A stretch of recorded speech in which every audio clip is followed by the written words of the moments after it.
Okay, great. Thank you, Kelly, and also want to extend a welcome and thanks to everyone for joining today's first in what really will be a series of educational sessions that Verint will be conducting over the coming weeks. And many of you on the call today provided feedback to us via survey. We did hundreds of surveys. Many of you went into our actual community and provided feedback, and even through direct interviews, really, that this is the sort of best practice discussion and collaboration that you're looking for right now. And we know and recognize that these are uncertain times, and our thoughts are with all of you and your families and your colleagues right now.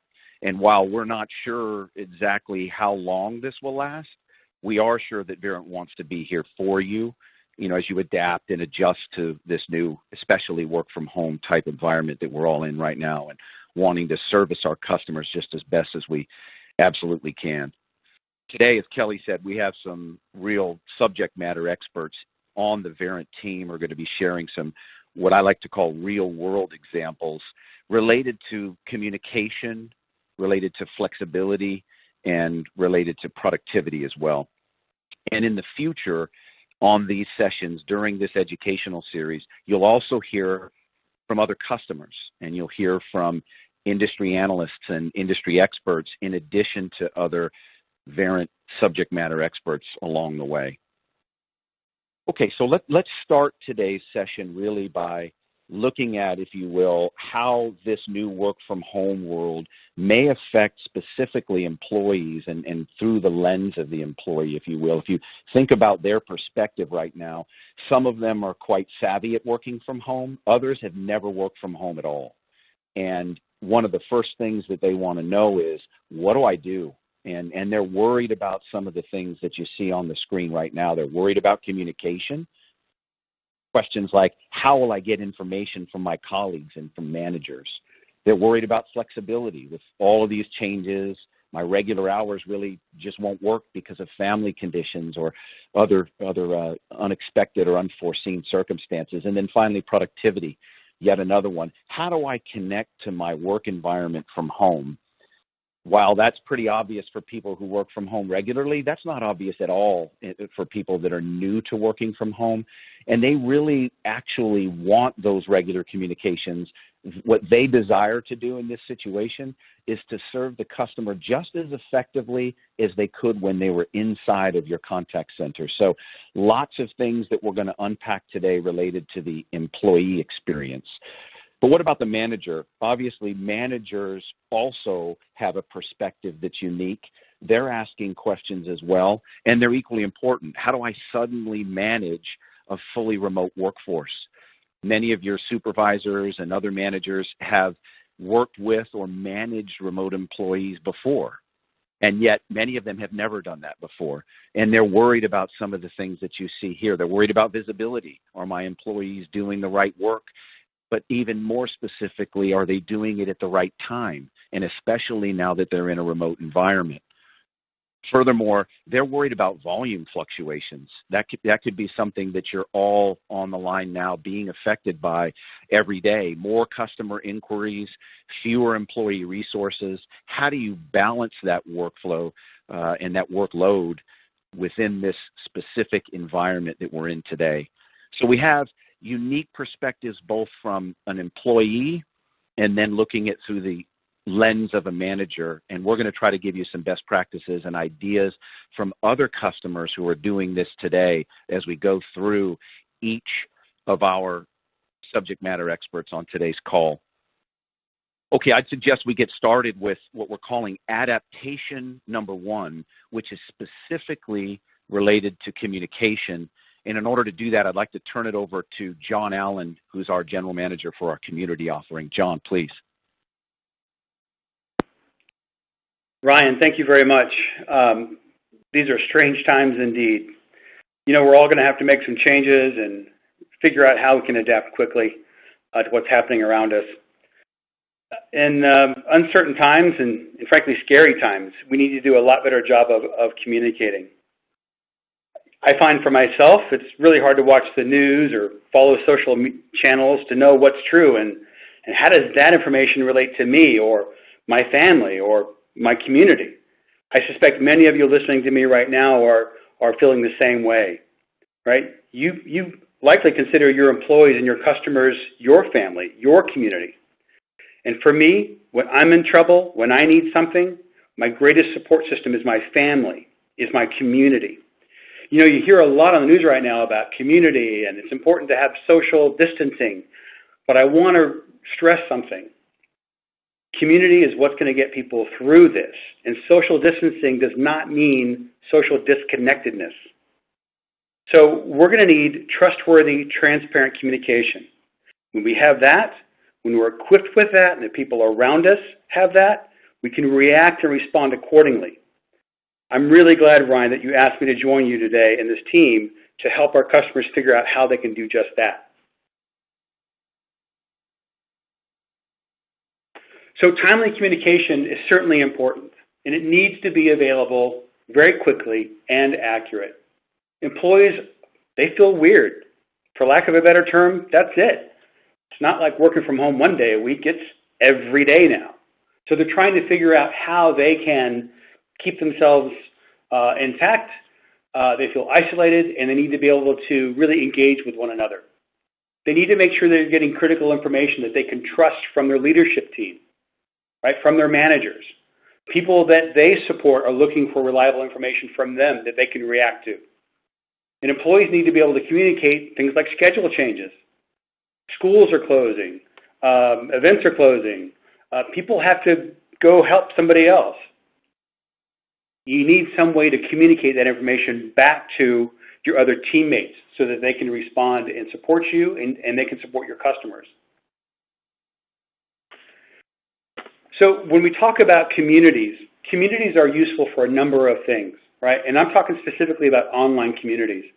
So I'm going to take just a little bit more time and talk a bit about communities from a remote work perspective or as a self-service use. You see, communities, our communities specifically, we can spin up in less than 10 business days. They can be used to provide timely, critical communications, announcements, help you coordinate resources, and get responses back. Think about how many questions your employees have right now and where they're getting that from. Imagine, most companies are communicating through their main central system on their intranet. Well, sometimes that's only available through VPN. How many IT departments right now, while you're listening to me, are struggling trying to keep up with getting people that have never been working from home access to the network to get access to that information? This is a crazy time for everybody. IT has got system after system after system they're trying to figure out, and all we're trying to do is communicate effectively with our employees so that they can do their jobs and, in some cases, set their mind at ease. Anytime you ask a question in the community can see it, and when it gets answered and it's verified, they know that's coming from people that know the answer. That's a trusted source. And if it happens enough times and someone says, yes, that's a verified answer, if I want to, I can capture that and curate that. And if I want to, write an entire blog or something about it so that I can be more specific. But it gets people what they need very quickly, and you're essentially crowdsourcing what people need and actually delivering that. And finally, there's secure communications that don't necessarily require things like VPN or email or downloadable mobile apps. It's a very quick way to get your people and the people they support what they need. So I want to tell you about a real-world example that really changed what I would consider changed the emergency response system forever. So one of our customers, the All Partner Access Network, is an unclassified information sharing service that's actually with the U.S. Department of Defense.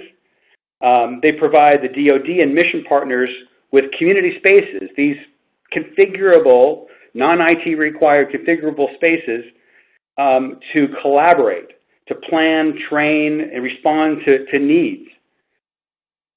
On January 12th, 2010, we've been doing this a really long time, folks, so we are trusted, proven, and ready to help you.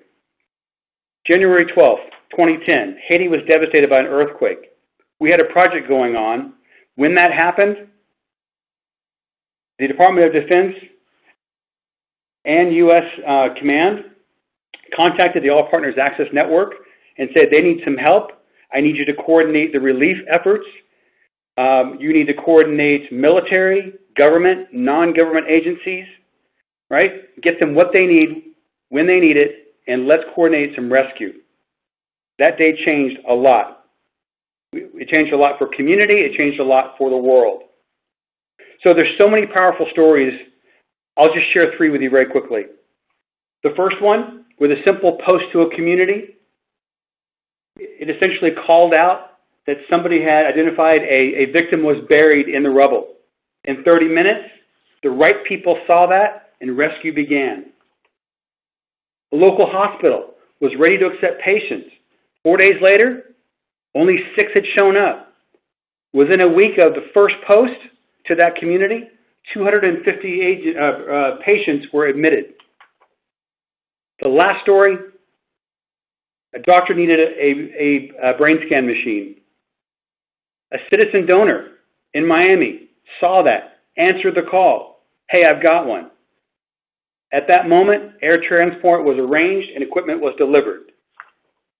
So while this is a story about saving lives, what I'm trying to share with you is we can help you, help your employees communicate effectively, and save livelihoods in many cases. This same community is running today to help coordinate some of the COVID-19 response.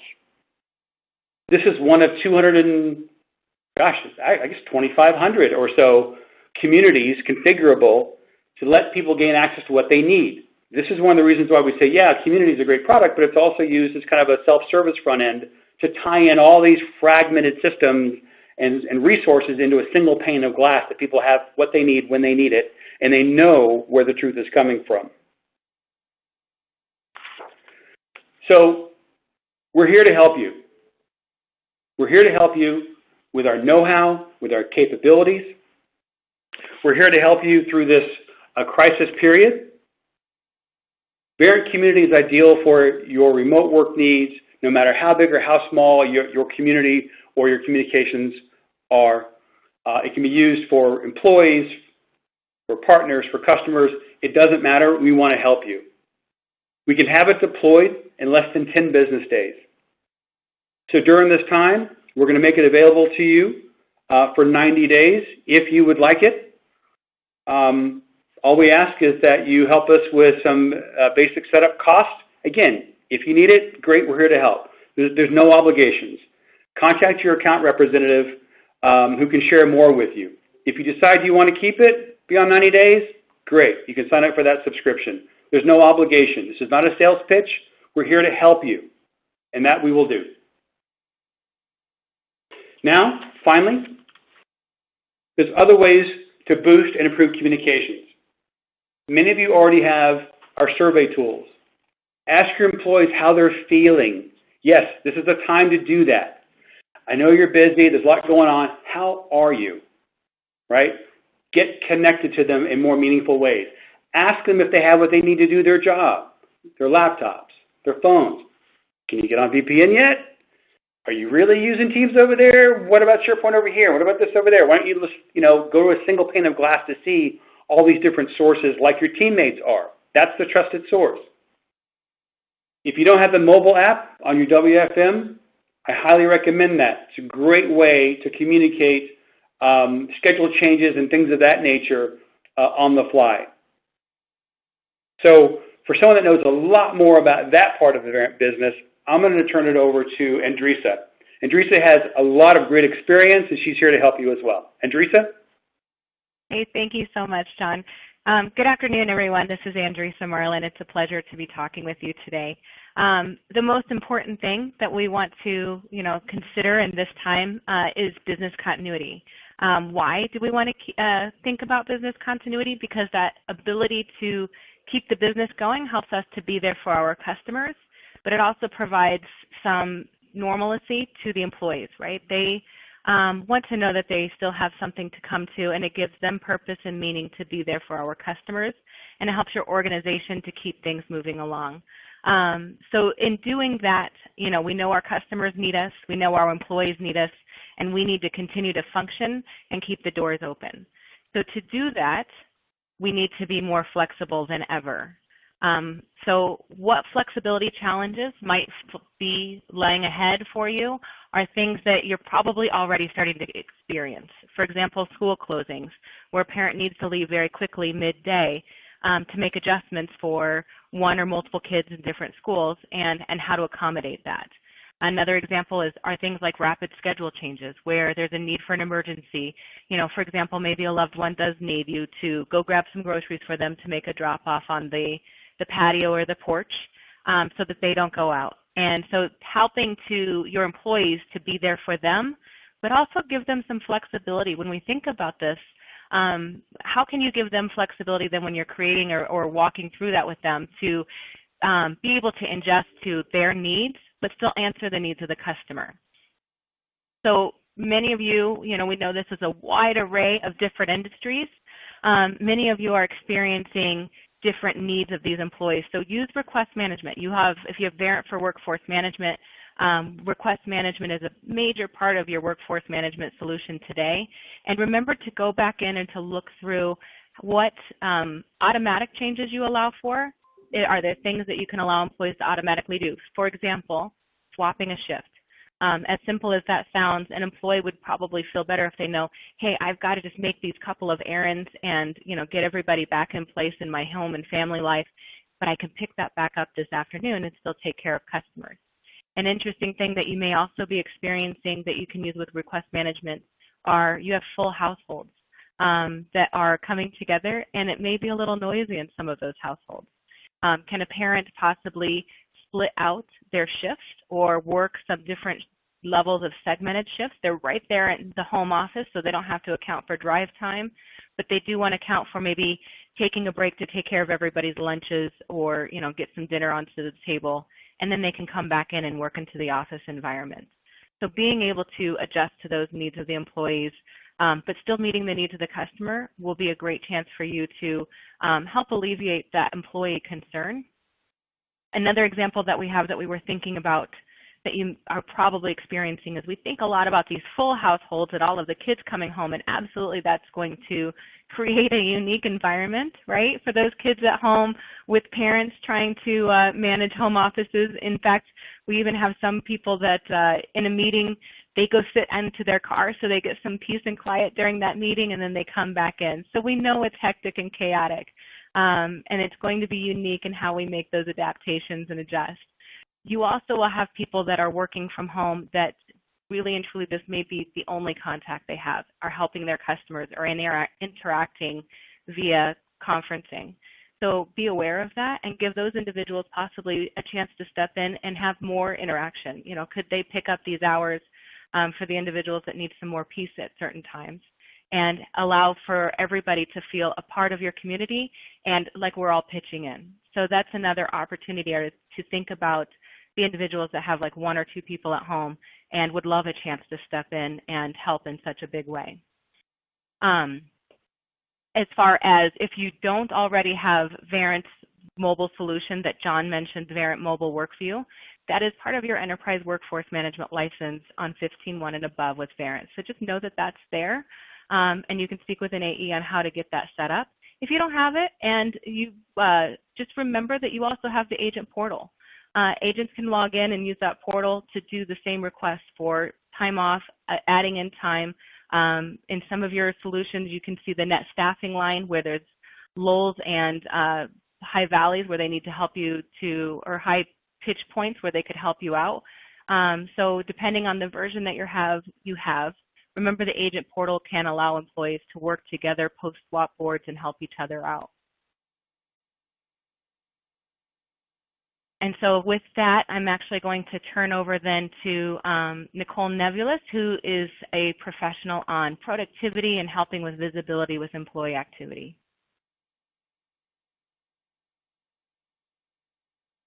Excellent. Thank you very much, Andressa. So welcome, everybody. It's a pleasure to speak with you and to have the privilege to share with you this afternoon. And productivity, I'm going to be honest with you, this is probably one of the most challenging areas to adapt to.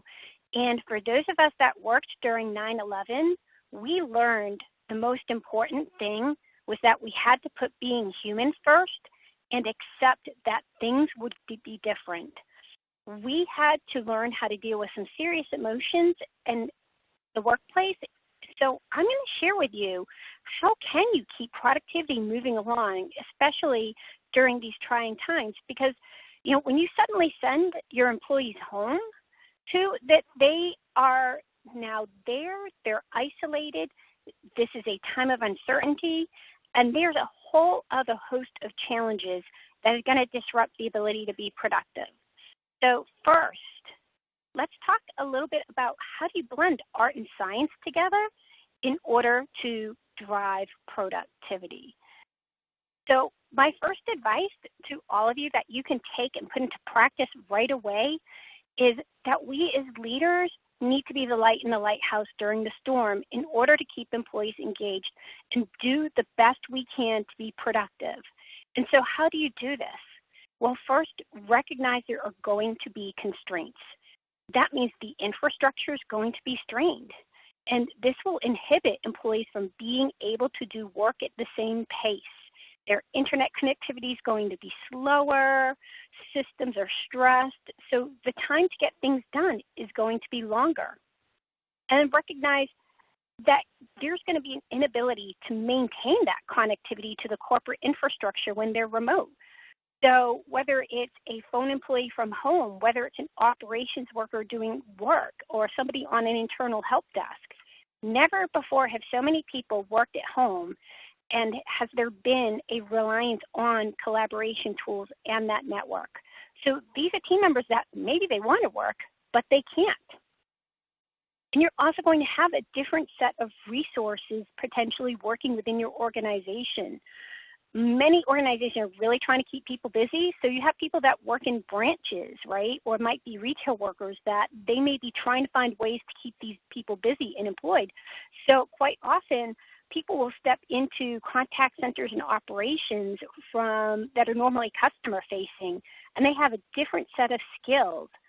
So there's a constraint in how much work that they can do and the time to ramp them up. And then the scary part is going to be people availability.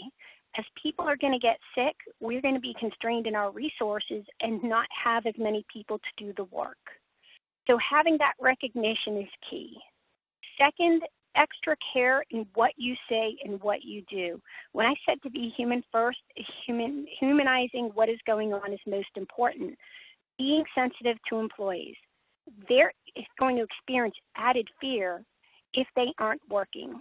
They're going to experience added fear if we're not communicating to them. So find other ways for employees to contribute to organization goals if they can't do their primary work. Make sure your employees are feeling heard. Make sure you know that they care. Don't just assume that they're doing fine out there in their house.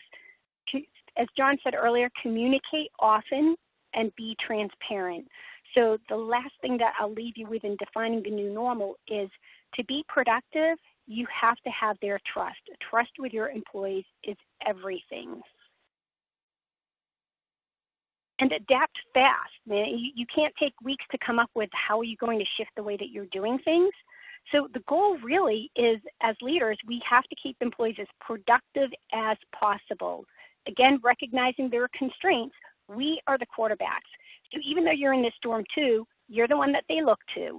So some things that you can do now to adapt your utilization and productivity tools includes redefining your productivity or metrics, your goals, such as your goals or your targets. Adjust that expectation because what they were able to do in the old normal is going to be different than the new normal.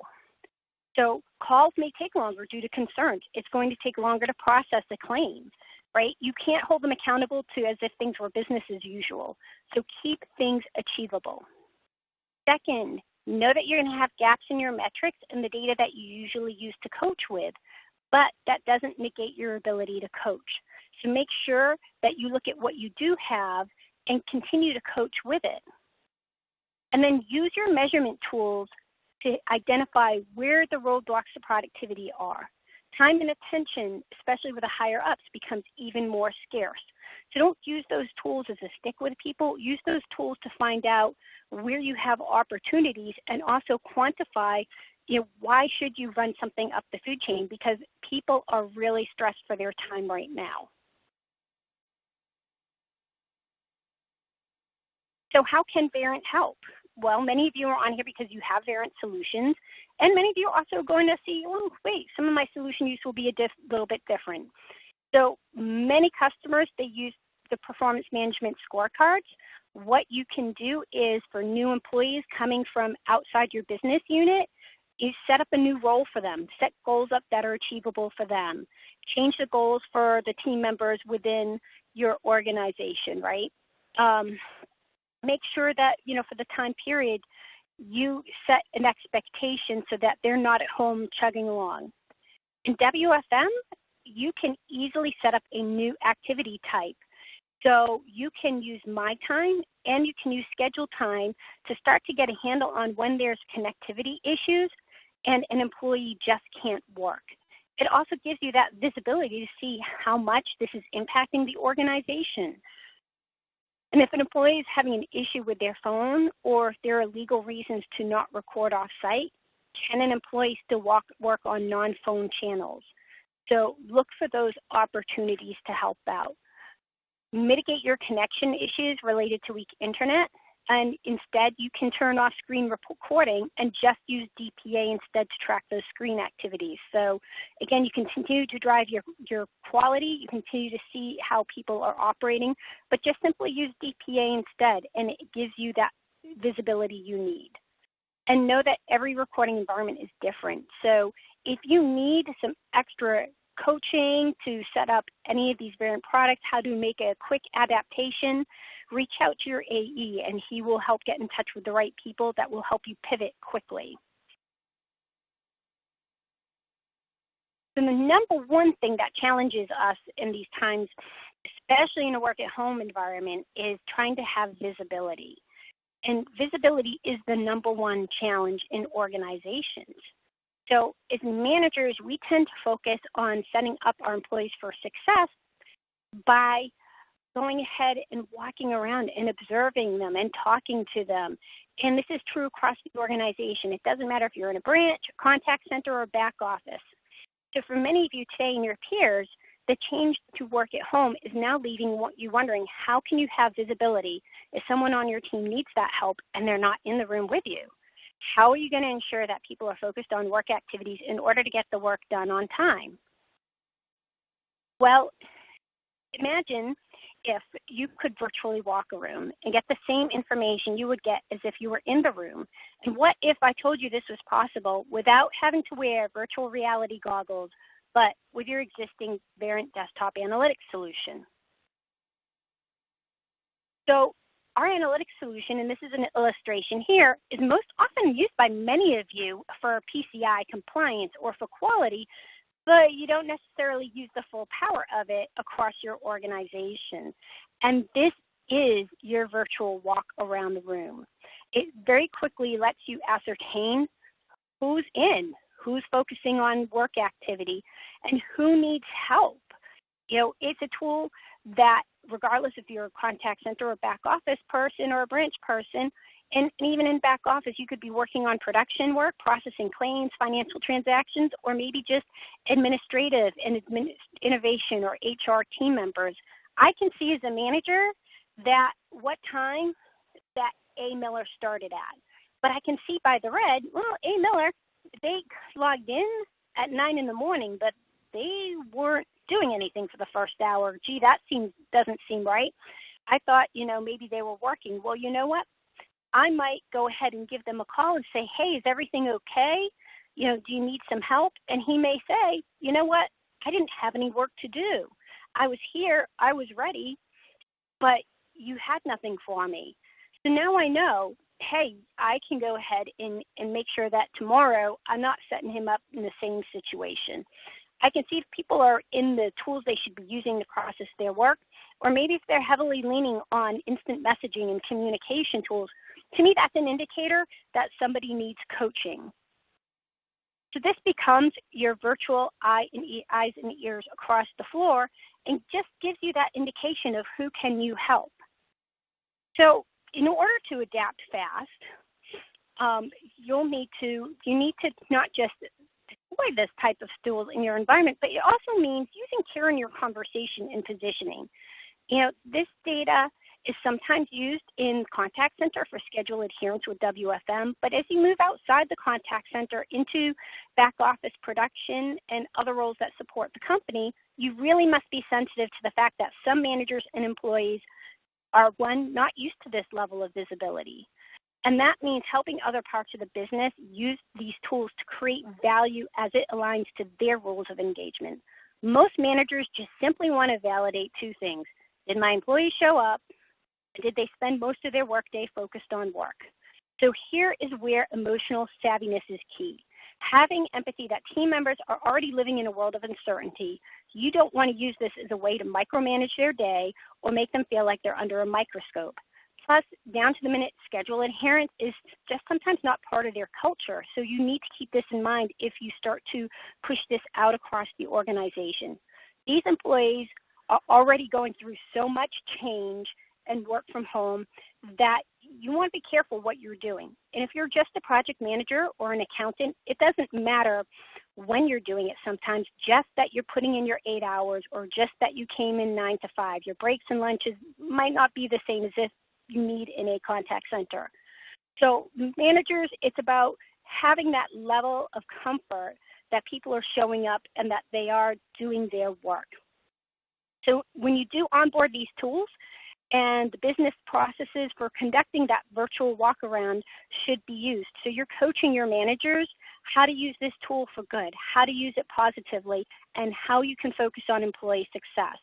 If perhaps you find an outlier of an employee that isn't quite meeting expectations, many of my customers have been most successful by being non-confrontational and just simply asking the employee to explain, what can you do differently?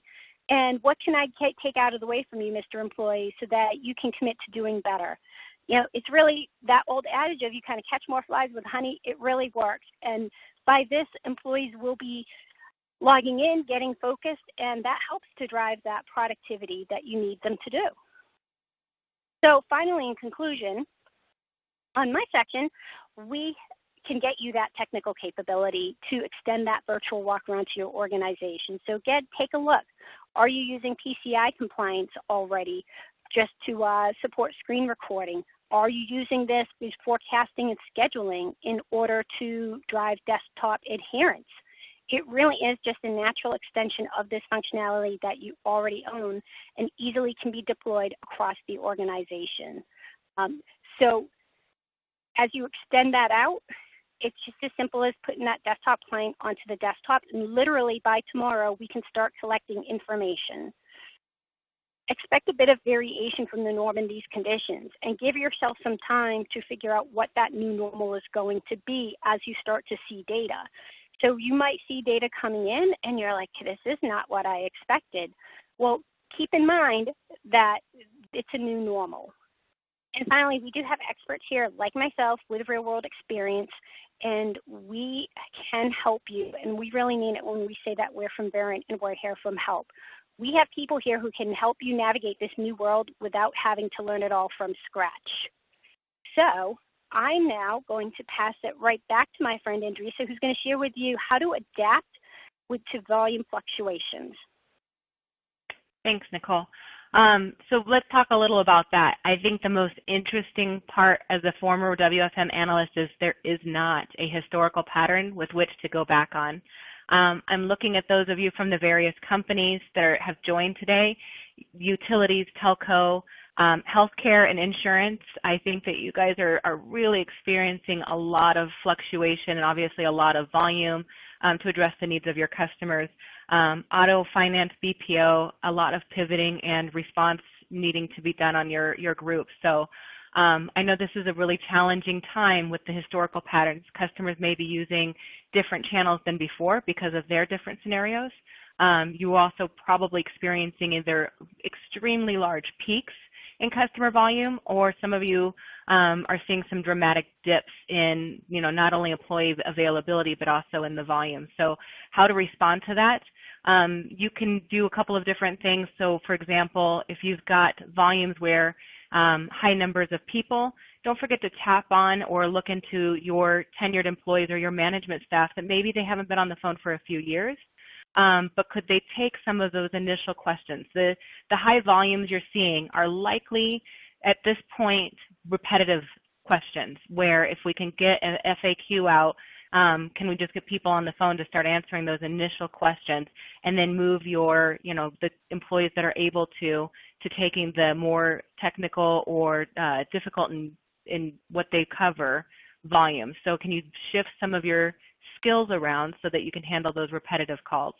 Other things that you can think of is, if you've got drops in your customer interaction, is it a drop only in volume, for example, call volume, or are they spiking possibly in doing research on your website, or do they need to answer questions? Are they coming in through social media channels because they're looking at anything that your business may have posted on a social media channel?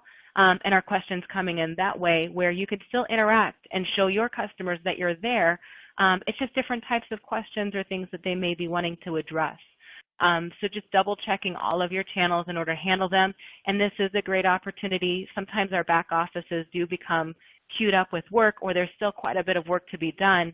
Can you alleviate some of that work in the non-phone environments and have these individuals that are normally on the phone get some hours in and do work on the back office, keep their skill sets up by taking on that work in the at-home environment, and get things cleared out, queues ready to go, so that as things come back in this economy, you are also still ready to go. Now let's talk a little bit about how you can forecast when you have no historical data to pull from. It can be difficult to identify changes. If you have speech analytics, this is what speech is made for, you guys. So it's enabling you to use those categories and trends to understand what's going on, right? And what is being said, so that you can do two things. First, identify in your categories certain questions or things that are being said and becoming a pattern in that speech, so that you can get out a memo or a note or a quick learning session, so that they're up to speed on how or what you want your voice to be in that question that's being asked, but also to apply information into your self-service portals, so that you can ensure that you've got self-service available to the employees. And finally, you can use speech analytics to identify just unknown themes. So with Verint Speech Analytics, for example, many of you that have that, remember that you have theme detection as well. So that theme detection will be super helpful for you, because it's I didn't know that these connections were being made. So remember that you can go check that dashboard and see what's going on with theme detection. I mentioned, being able to employ or use cross-employee utilization where employees can take on different cues. I want to also, suggest if you've got anything with a chatbot or robotics, that's a chance to have that either help the employees along if there's something that's being done or that you need to adjust to in your environment. You can use that chatbot to help them along. It's kind of like that supervisor that they've lost in their office. Another one would be, having it take over certain work so the employee can focus on what's being said in a possibly emotional call and have the work being done or filled in for them. So those are things that if you have those other capabilities, you can leverage them within your organization. I'm actually going to pause and let you know if this is a good time. Kelly, I think you're going to take over, see if there's any questions for Q&A, because we want to hear from you and how we can help you. Yeah, absolutely. Thank you so much, Andresa, and thank you to all of our presenters. I think this was really helpful information that you guys can start using today. So as Andresa said, please type in any questions that you have. We already have quite a few that have come in.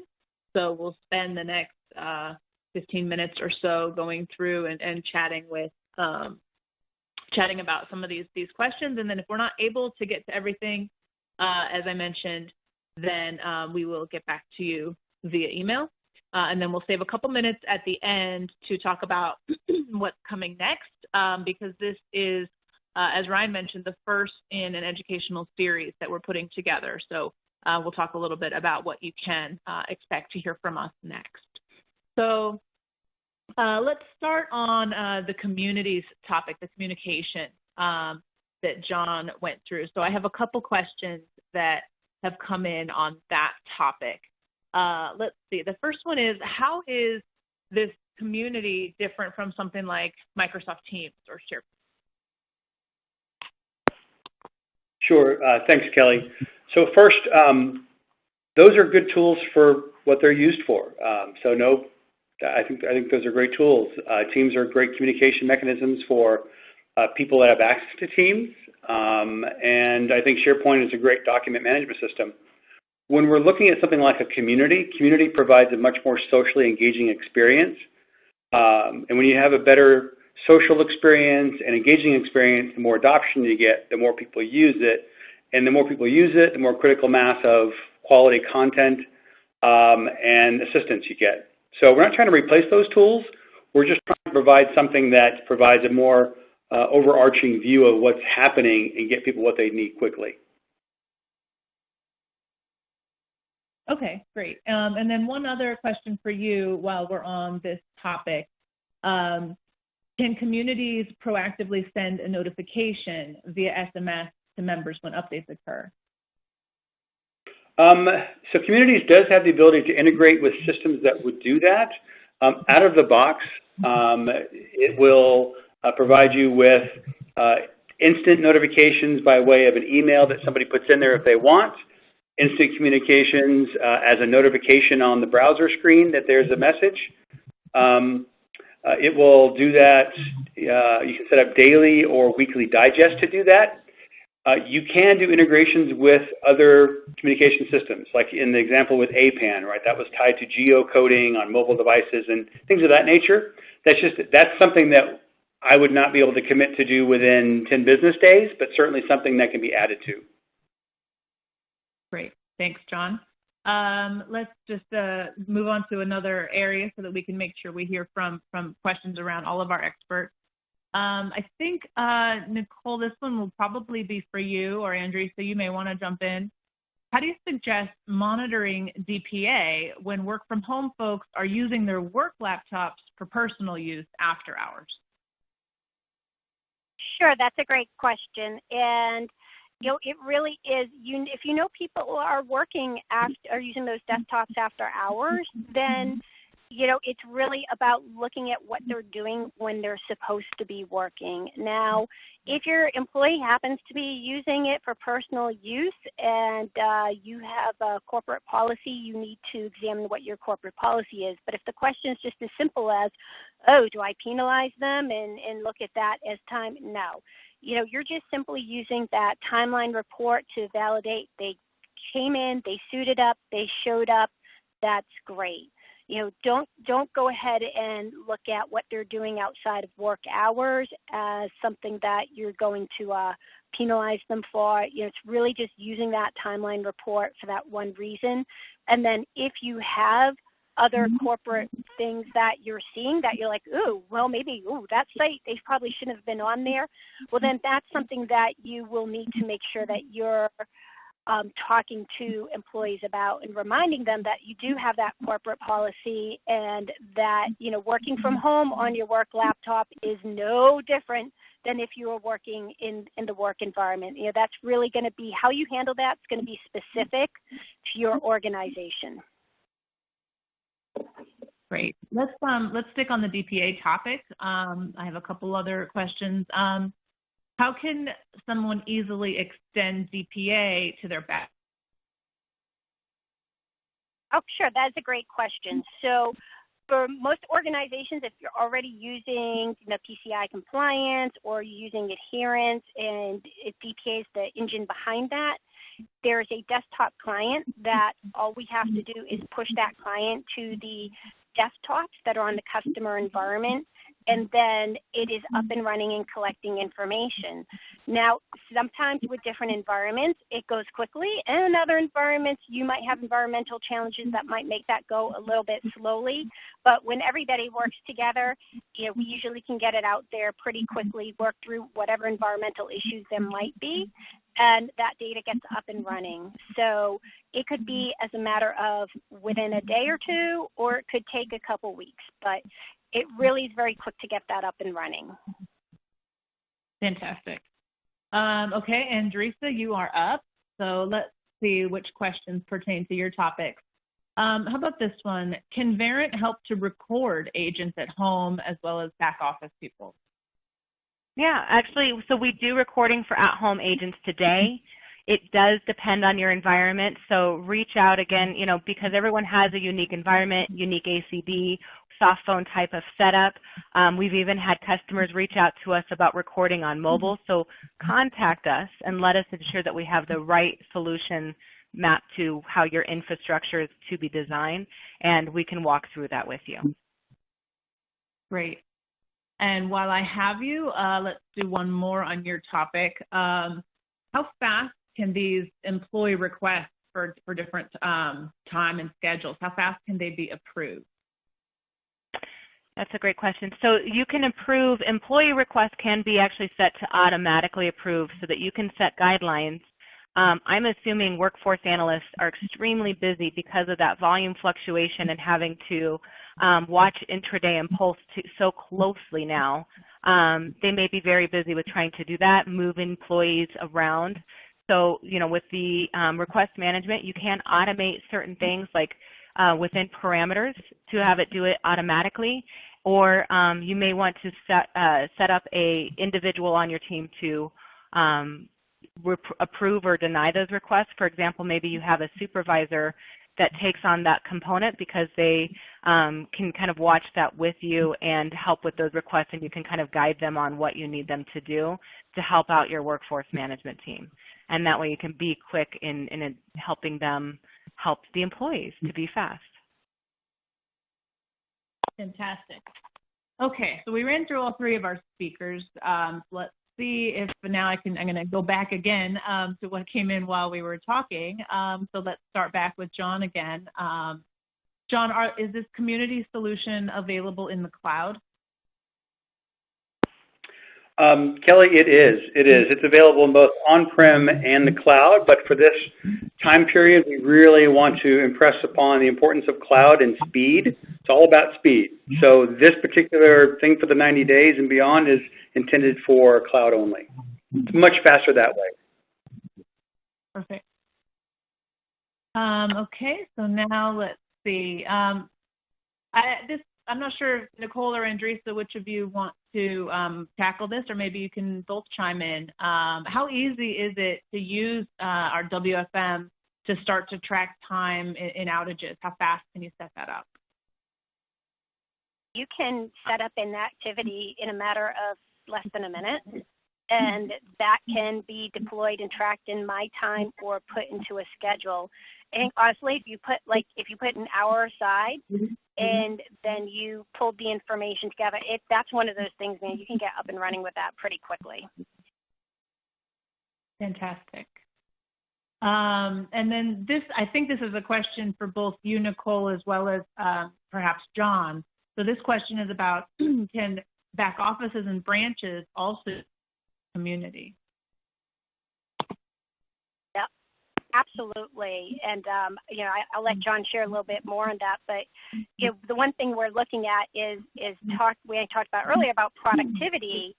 Communities is a great productivity tool because people can go in, and when you're in the back office or the branch, you can cross-share information. So, that information that you might share face to face, you're able to share that within the community, and then people can find that information relatively quickly. Or if somebody has a problem to solve, it is so much faster than instant messaging because somebody can pose a problem and everybody can jump in right away to solve it. And for a manager who's trying to deal with productivity and visibility in their back office, when they can see what their employees are saying to each other, it levels up the game incredibly for them. So I find communities is very powerful for both back office and branch. How about you, John? You are so right, Nicole. I mean, just knowing what people are asking and who's answering it, and then anything that they search for, if they're not finding something, our reporting allows you to determine, is that because there's no content? Is that because there's no expert to answer? Have we ever seen this question before? So you can learn a lot about those interactions between your employees and their support systems. And by the way, support systems is each other. It's materials they have access to. It's things that you didn't even know existed that they brought to the table in that online discussion that you thought, wait a minute, that's a treasure trove of helpful information I need to be bringing over here. Fantastic. Yeah, and it's super helpful. Yeah.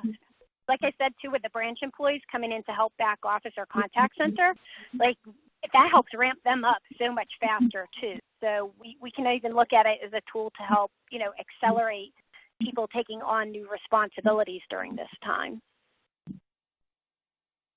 That's a great point, Nicole, for sure. So we're coming up close to the end of our time. So again, any questions that we missed, we will definitely get back to you individually. A few wrap-up notes. There are related materials that could be helpful for you related to the topics that we covered that you'll see in the resource tab of this webinar. You also will get an email link back to the recording that you can share with others. Anyone who missed the live webinar will be able to play the recording back.